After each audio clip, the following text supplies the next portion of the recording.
Well, meanwhile, the EFF leader, Julius Malema, is expected to make submissions before the Alexandra Inquiry. The City of Johannesburg has put the blame for the Alexandra demolition squarely on the Johannesburg Metro Police. Now, yesterday, the Johannesburg City Manager made submissions before the joint Alexandra Inquiry held by the Human Rights Commission and the Office of the Public Protector in Braamfontein. Now, the Commission is looking into allegations of maladministration and a possible violation of human rights in the township following violent protests. Our reporter Maageketla Mohlabe is covering the inquiry for us, and he joins us now live. Maageketla, thank you very much indeed for your time. Before we get into what's happening today, there were allegations that the City of Johannesburg is making about the stealing of evidence into its offices. What do we know about this? Well, of course, I mean, we had some conflicting statements yesterday by the City of Johannesburg Manager, Ndivondiswane saying that, yes, in as much as he is the City Manager or the accounting officer at the City of Johannesburg, he does take responsibility for what happened last week, Friday, when those evictions took place. And, of course, you'd recall that we saw about 80 houses being demolished and hundreds of families being left in the cold or homeless. But what he said is that he does not know who authorized that particular movement. But of course, the Commission on the other side saying that they were not satisfied with that particular statement because the city should have known better in terms of how to deal with this particular situation, more especially because there was some report saying that this was on the back of some court interdict. And of course, the Commission saying that clearly if this was because of a court interdict, there is no court that could actually give you a go-ahead to demolish houses and to move people without any alternative accommodation. But of course, the city manager saying that clearly an investigation would clarify all these issues in terms of who authorized that particular move.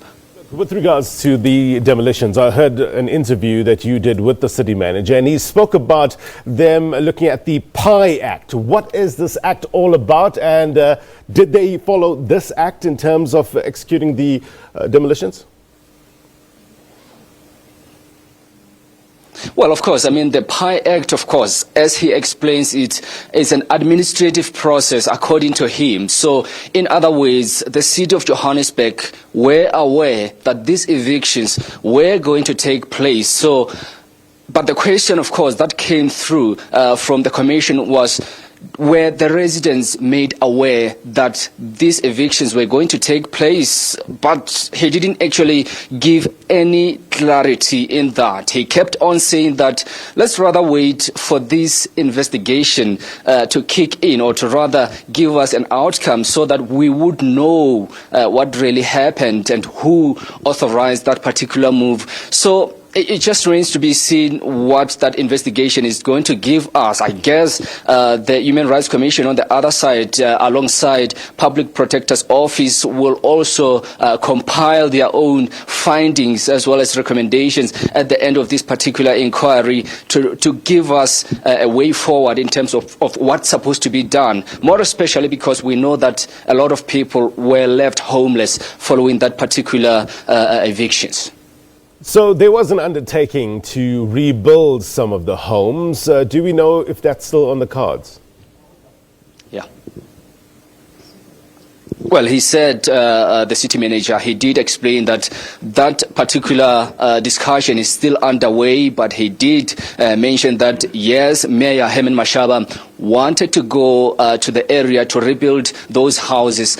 But again, the question is, you demolished illegal structures, then why are you going back to rebuild illegal structures again? And this, of course, has caused divisions. As you may be aware, Blaine, that tonight there's going to be a meeting by Alex Total Shutdown Committee trying to wave a way forward, rather, in terms of what's supposed to happen, because they really did indicate that they are against this move by Mayor Herman Mashaba, in the sense that why should he then decide to rebuild these houses, whereas that particular protest in April indicated that they are against any mushrooming of illegal structures. So in their view, this is an illegal move by a legally appointed mayor of Johannesburg, Herman Mashaba. So it just remains to be seen what's going to happen tonight in that particular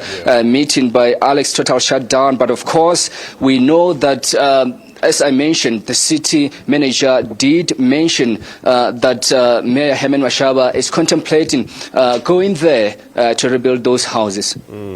Look, that was the initial concern, isn't it, with regards to the community, and from the protests we saw prior to the national and provincial elections, is that it was the mushrooming of illegal structures as well as land invasions, top concerns from the community. So we'll see how this unfolds as the days and weeks go by, especially from what we're going to hear from this inquiry today. Maageketla, it's a big day, a number of people testifying. One of them is the EFF leader, Julius Malema. What can we expect?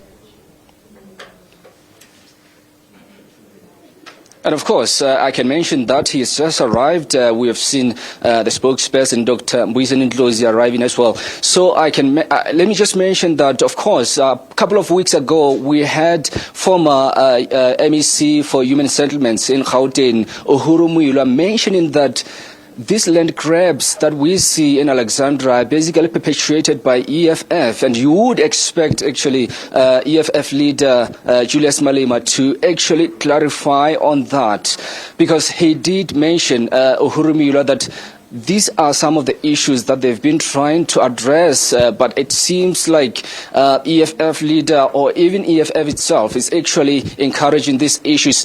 But of course, the commission on the other side is expected to actually ask those questions and clarity from EFF leader Julius Malema in terms of the land grabs. But joining me now is the chairperson of this inquiry, Mr. Bowen Jones, to just tell us really what more we can expect, because he is not the only one that's going to take the stand. So thanks so much for joining us. What can we really expect today in this inquiry? Well, today we expect to hear or receive oral testimonies from the leader of the EFF, Mr. Julius Malema, and his submission is in relation to land occupation and any information they have at their disposal concerning the Alexandra Renewal Project.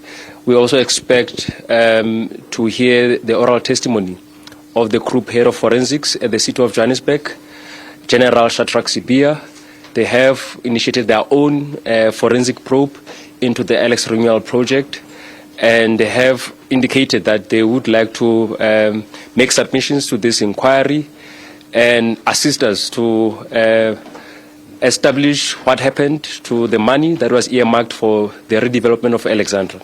I mean, just remind us about former MEC Uhuru Muilwa. I mean, he did take the stand. Of course, he implicated EFF in these land grabs that we saw in Alexandra. And of course, you'd recall during the protest that the residents kept on saying that there is unabated mushrooming of shacks in Alexandra. What do we recall? Can you just take us back to what exactly Uhuru Muilwa told you? Well, he basically said the posture by the leader of the EFF on land occupation. We don't call it land invasions. I don't think any South African is a settler or is an invader. It should be called rightfully land occupation. And people who occupy this land should be called occupiers and not invaders. And he did say that they have directly contributed to the challenges in Alex by encouraging people to occupy land. So we have a duty to act fairly. That is why we've afforded the EFF an opportunity to either confirm or rebut this allegation. Now, going forward, and you mentioned forensic head in the City of Johannesburg, General Sibia, to actually also take the stand and clarify on the Alex Renewal Project. What more can we really expect? Because I remember you also mentioned that the interministerial task team that was appointed by President Cyril Ramaphosa was expected to come through as well. Yes, we are still expecting them to come through, but we understand that the new Minister of COGTA is still going through her handover report. We want to give her adequate opportunity to prepare for this inquiry. When the next sitting recommences in July, we'll extend an invitation to her as well, so that we are taking through what they have done as the IMTT. We'll also extend an invitation to the Hawks as we now intensify our probe to look into allegations of corruption, malfeasance, and improper conduct. And of course, can you just then give us an indication how long this inquiry is going to take, as well as when can we expect the findings and recommendations? Well, we've given ourselves until September, but given the complexity of the issues, we may conclude this process at the end of this year. And we hope then we'll start compiling and evaluating the evidence that was presented. We are still receiving written submissions from communities, from interested parties, and we are hopeful that at the end of this process we'll be able to come up with lasting and implementable solutions. Just the last question, are the threats subsiding this time? Well, I'm expecting more threats as we now begin to probe corruption. Thanks so much for your time. The chairperson of this inquiry, Juan Jones, telling us that we are expecting more out of this inquiry today. Of course, is the fourth day at the third sitting of the Alexandra Inquiry. And of course, it's been led by both Chapter 9 institutions, Human Rights Commission, as well as the Public Protector's Office.